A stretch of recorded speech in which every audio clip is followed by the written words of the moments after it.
man was struck as he got out of the car. He'd barely taken a few steps when he felt a warm sensation spreading across his neck. Stumbling and swaying, he managed to make it home.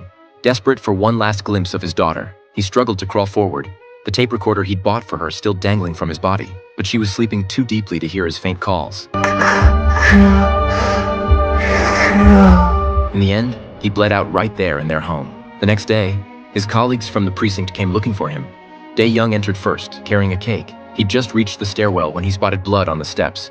A chill ran through him. He gently pushed open the door, and what he saw would haunt him forever. His colleague lay still on the floor while the little girl sat beside him. She didn't understand death. She just thought Daddy was tired and had fallen asleep. Dae-young stood frozen in shock before slowly crouching down next to the child, speaking to her in soft, reassuring tones. The killer, Kai-bum, was a ruthless man. He and his friend Min-soo had grown up together in an orphanage. Both had shown violent tendencies from childhood and had gone on to commit murders together as adults. They were as close as brothers.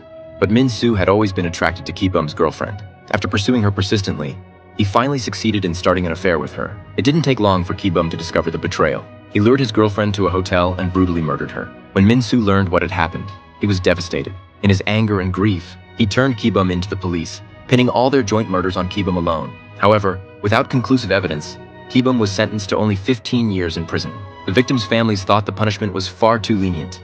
The courtroom erupted in chaos, people screaming, some fainting from grief. Dae-young grabbed Ki-bum by the collar, swearing he'd put him back behind bars the moment he got out.